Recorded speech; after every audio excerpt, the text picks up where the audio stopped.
It's been since like 2000. We started in 2016 with the podcast. How are we switching gears? What's different? Moving away from business. Focusing on the practice. Yeah. So more fun anyway. It's so much more fun. And before it was primarily for exercise professionals. Now we actually get to talk about the fun stuff. I think initially the podcast we had talked about was mostly like for our benefit, and our growth as a business, how like the struggles that we were going through, like things that we needed to figure out, besides just being a practitioner, but being a business owner. Yeah. And not that we've got that. Well, it's always changing. Perfect right now, yeah. But now that the business is more stable and things like that, like it's a lot more fun to talk about what we actually do on a daily basis. Right, it's so much more fun. But that's our main passion. We didn't get in this because we were thinking, how can our exercise business make us millionaires? It was primarily, we really enjoy this idea of how can we use exercise as almost like this medicinal way to help solve movement and pain problems. And also with performance, like how do you help someone's skill acquisition get better, performance get better, but then it's also kind of a continuum.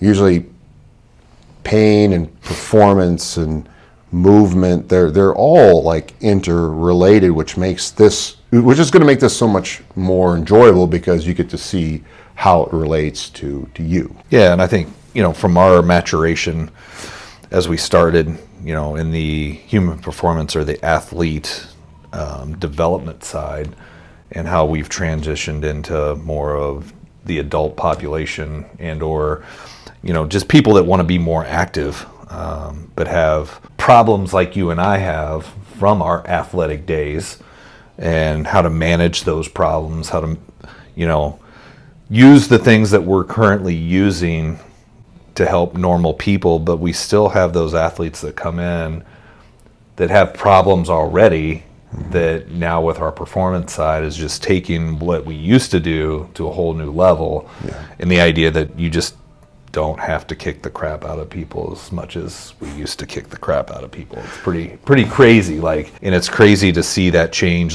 even in the athletes that we do deal with, because at young ages, they're already brainwashed to think that they need to have the crap kicked out of them. And right. It's it's just not that way anymore. And I think that's the coolest part. What is it, the minimum effective dose, right? And that whole idea behind that, and what does that mean, and how do you come up with it, and where do you start? And I think that's been the thing that's been the biggest change. I think for me, I know personally.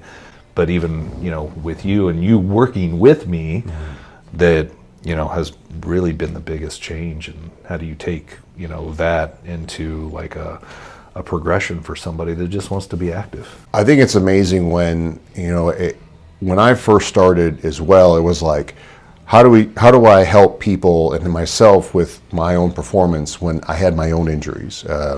What had all happened to me as far as, not only just regular injuries that you would sustain in sports, maybe you rolled an ankle or whatnot, but then, what about that old car accident? What if you had a surgery? How would that change how your body would develop over time? And then how could that affect how you would adapt from what someone would think is a normal exercise stimulus? And what do they even define exercise as? Right? So as we're going on this journey, sharing with all of you the different pieces that we've found very intriguing, especially over the past decade.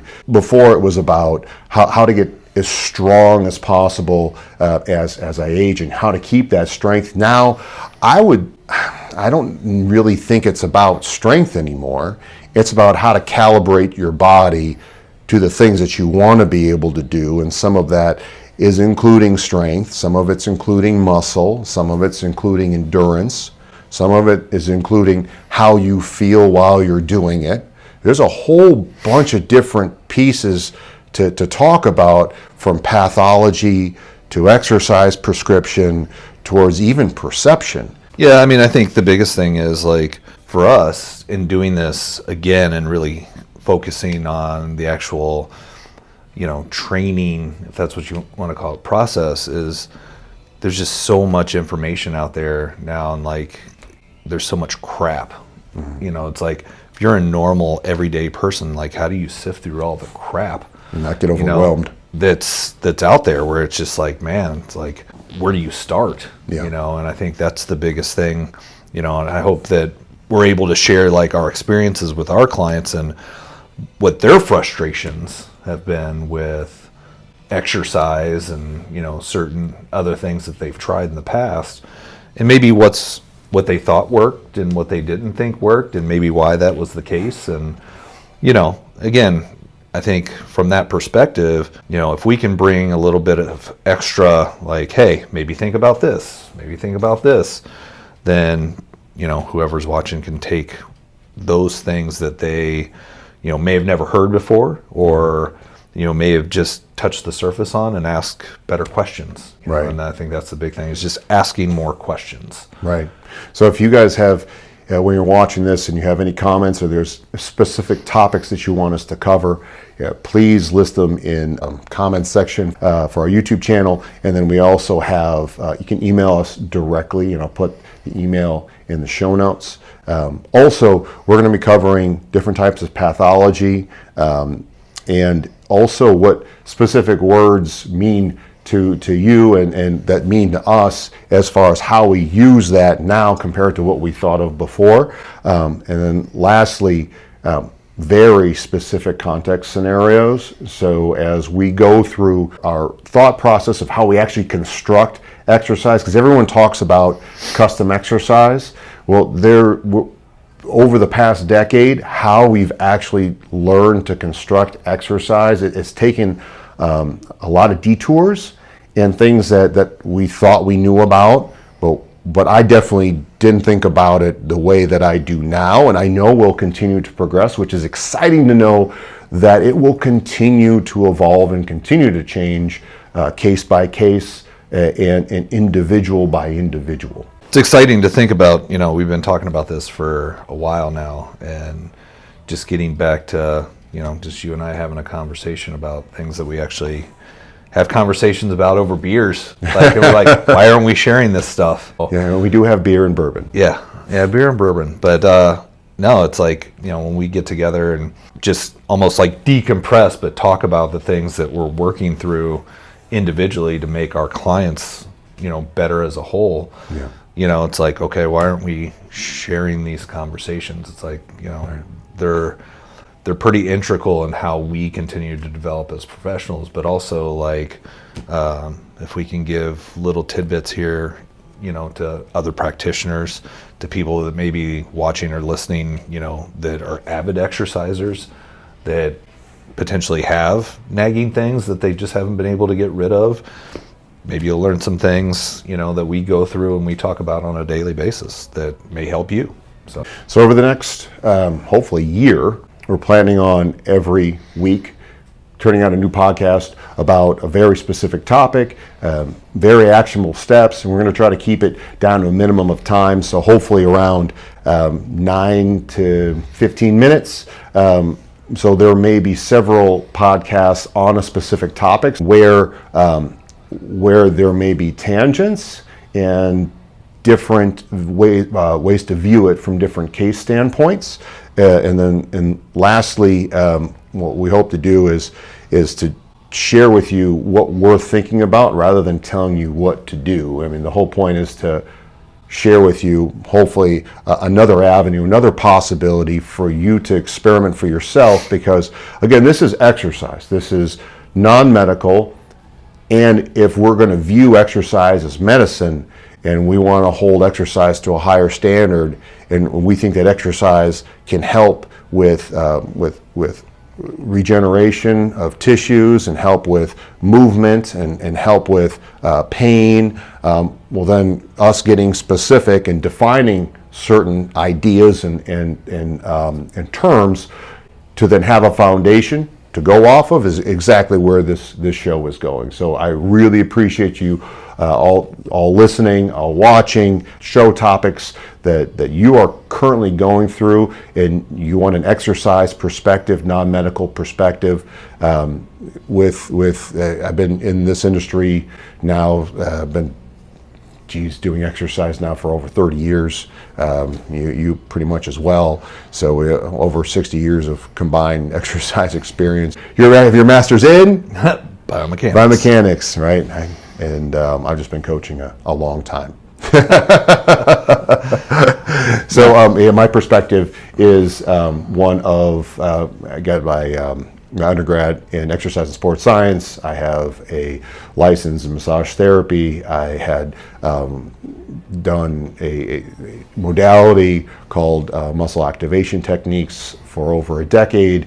I don't know, maybe 8 years. It was 8 years or maybe 10. It was a while.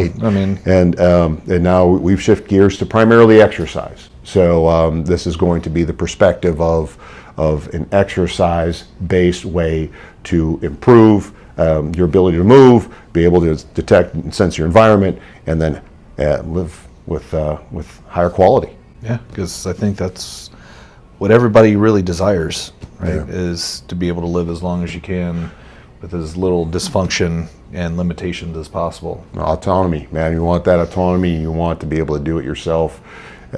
Exercise seems to be one of the only ways to do that. Yeah. Sometimes you just need a partner.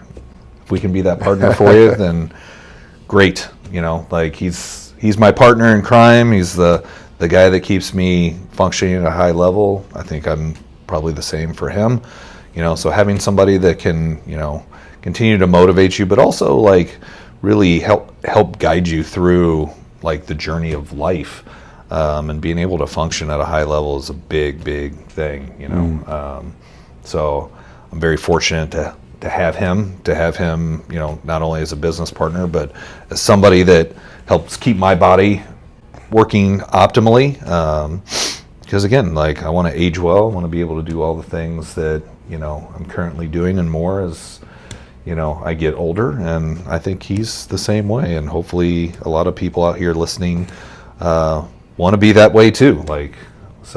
What I think is really important is having a team, having people that you can rely upon to help understand things in a different way. Sometimes it's a subtle shift that maybe you see a different topic with a whole new, or the same topic with a whole new set of eyes.